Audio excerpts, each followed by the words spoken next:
E nesse momento, meus irmãos, nós vamos refletir na palavra do Senhor, pensando um pouco sobre o nosso sentido, a nossa ideia de corpo de Cristo, né? Quando a gente pensa na ideia de sempre juntos, quando a gente pensa sobre a unidade do corpo de Cristo, quando a gente pensa sobre a igreja do Senhor, um dos elementos principais que a gente pensa é exatamente essa ideia de corpo, de unidade. E automaticamente também aliado a isso de serviço. Eu gostaria de convidá-los nesse instante a abrir as suas Bíblias em 1 Coríntios, no capítulo 12, um texto bem conhecido que fala sobre a unidade do corpo de Cristo.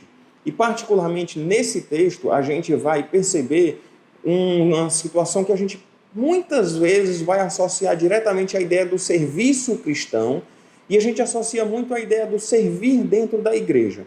Por exemplo, o texto começa falando que os dons são diversos, mas o Espírito é o mesmo. Lá no versículo 4, há diversidades de serviços, mas o Senhor é o mesmo. Há diversidade nas realizações, mas o Senhor é o mesmo. E é o mesmo Deus quem opera tudo em todos. E se a gente tem uma ideia equivocada, associando a igreja somente à figura do templo, a gente pode imaginar então que, se quando a gente fala sobre corpo de Cristo, quando a gente pensa sobre serviço cristão, se a gente está falando sobre servir na igreja, então acabou. Então, por enquanto, a gente está aqui com esse período de quarentena, desse período de isolamento social. Então, está todo mundo meio que de férias, né? Então, eu tenho meus dons, os meus talentos e tudo mais, mas está tudo isso de férias, porque a ideia de corpo é de serviço dentro da igreja, em termos de prédio, em termos de instituição. E a gente precisa primeiro lembrar que não é sobre isso que o texto fala. A ideia de serviço cristão é a ideia da gente ter sim, cada um de nós, o nosso papel dentro do corpo, mas não é simplesmente uma ideia de serviço dentro da instituição igreja. Mas é a ideia de a gente poder servir uns aos outros em todas as circunstâncias, da gente poder servir uns aos outros, não apenas dentro do prédio da igreja onde eu estou, mas em todos os lugares. E a ideia da gente, por exemplo, estar preocupado e atento às necessidades uns dos outros, para a gente poder servir a comunidade que está ao nosso redor, da gente usar o nosso dom de alguma forma. Então, por exemplo, eu tenho o dom de evangelismo, e aí eu não tenho onde utilizar esse dom agora porque não tem gente na rua. A gente não precisa de rua para evangelizar. É claro que o ideal é a gente fazer isso, mas a gente pode evangelizar através das redes sociais, a gente pode evangelizar através de uma ligação telefônica, falando com um amigo, levando a palavra de conforto num momento como esse.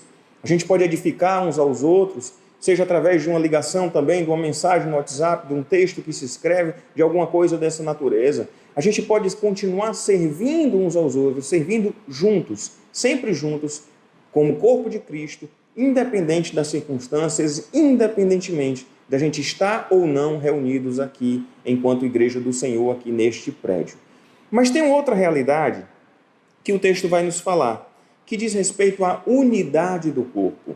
É a ideia que não apenas de serviço de corpo, no sentido de que cada membro tem a sua função, que o dedo tem uma função, que os olhos têm a sua função, o nariz tem sua função, a boca e etc. Mas a ideia que vai além disso, da ideia de unidade, de que a gente, junto, nós formamos um só corpo em Cristo Jesus. É por isso que ele vai dizer, lá no versículo 18, que Deus dispôs os membros, colocando cada um deles no corpo como lhe aprouve.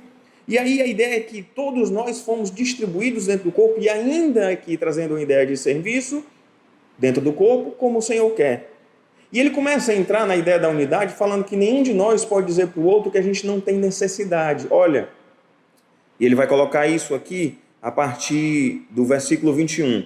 Não podem os olhos dizer à mão, não precisamos de ti, nem a cabeça aos pés, não preciso de vós. Pelo contrário, os membros do corpo que parecem mais fracos são são necessários. Então a gente tem a ideia de que, como membros do corpo de Cristo, nós não podemos dizer que a gente não precisa um do outro. A gente tem que ter a ideia de que nós precisamos um dos outros para juntos servir, para junto a gente desempenhar o nosso papel enquanto corpo de Cristo. E aí ele vai dizer lá no versículo 27 que nós somos então o corpo de Cristo e individualmente membros deste corpo. Nós, como membros do corpo de Cristo, a gente precisa ter muito cuidado para a gente estar atento à necessidade dos nossos irmãos. Primeiro, para a gente olhar que a nossa ideia de unidade ela vai muito além de somente uma unidade para o serviço, mas uma unidade de comunhão. Não pode existir desavença dentro do corpo, não pode a mão brigar com o pé e vice-versa, não pode haver esse tipo de coisa que ele vai mencionando aqui, que não pode ser todo mundo igual, cada um dispôs como no corpo como Deus quer, mas para que não haja, como diz no versículo 25, divisão no corpo, pelo contrário, coopere os membros com igual cuidado em favor uns dos outros. E aí vem o versículo 26 que eu gostaria de enfatizar. De maneira que, se um membro sofre, todos sofrem com ele. Se um deles é honrado, com ele todos se regozijam. A gente precisa ter muito forte na mente da gente a ideia de que nós somos um corpo. E se um de nós sofre, todos nós sofremos junto com esse irmão. Se um de nós se regozija, nós também nos alegramos com esse irmão. Então a gente precisa estar muito atento na ideia do que a gente está passando agora, e a gente começa, de repente, cada um de nós a pensar no nosso irmão em Cristo. Como será que está meu irmão?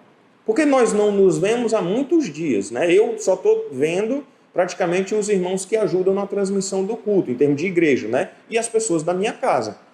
E eu não sei vocês, mas provavelmente a gente não está se vendo. Talvez se vendo ali na questão virtualmente falando na aula da escola bíblica, virtualmente falando no encontro do pequeno grupo, mas a gente não pode se limitar a isso.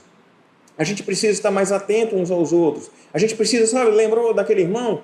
Pega o telefone, faz uma ligaçãozinha. E aí, meu irmão, como é que você está? Estava lembrando aqui de você. E aí a gente começar a pensar mais uns nos outros, pensar a ideia de que nós caminhamos sempre juntos, apesar das nossas diferenças, apesar da nossa temporária distância física, mas que a gente não transforme essa distância física em uma distância efetiva, mas pelo contrário, que a gente esteja de fato atento um ao outro, sabe, lembrando uns dos outros, mandando uma mensagem um para o outro. E outra coisa, meu irmão, se você está passando por um problema, se você está passando por uma aflição, se você precisa de ajuda, procure os seus irmãos em Cristo.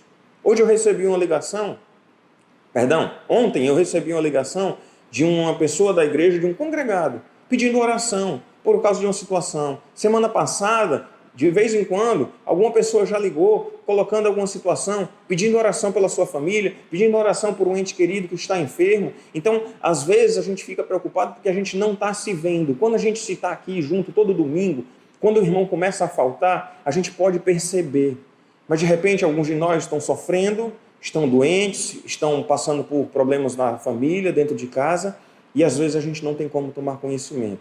E é preciso que a gente age nesse instante como corpo, orando uns pelos outros, fazendo uma ligaçãozinha, perguntando como o nosso irmão está, buscando saber o que está acontecendo, procurando saber se tem alguma maneira de ajudar, lembrando um do outro, ligando um para o outro, mas também, e aí eu queria desafiar, que se um de nós passa por aflição, passa por dor, passa por dificuldade, busquem os irmãos. Sabe, coloca uma mensagem, manda uma mensagem para o irmão da igreja, olha, eu estou passando por essa dificuldade, o irmão pode orar por mim, para a gente de fato lembrar que mesmo com o nosso distanciamento físico, nós estamos sempre juntos. Que mesmo com o nosso distanciamento físico, nós continuamos sendo um corpo. E que se um de nós sofre, que nós estejamos de fato sofrendo todos juntos com ele. Que esse possa ser o senso de unidade que está em nossos corações. De que se eu sofro, eu compartilho com os meus irmãos e a gente ora junto. Se o irmão meu está sofrendo, eu vou em busca dele. Não posso ir até ele fisicamente falando, provavelmente, mas vou em busca do irmão no sentido de ligar, de procurar saber se existe alguma forma de ajudar, se prontificar para orar, se prontificar para estar perto do irmão, em coração, em oração, sendo uma palavra amiga.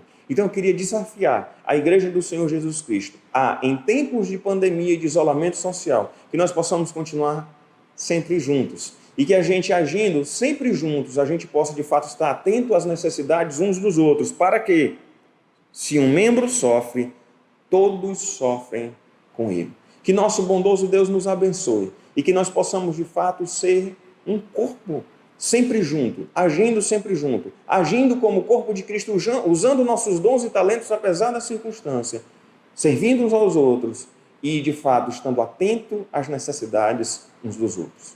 Esteja atento ao seu irmão, procure saber como ele está. E se você estiver precisando de apoio, busque ajuda, procure os seus irmãos em Cristo. Nós somos um corpo.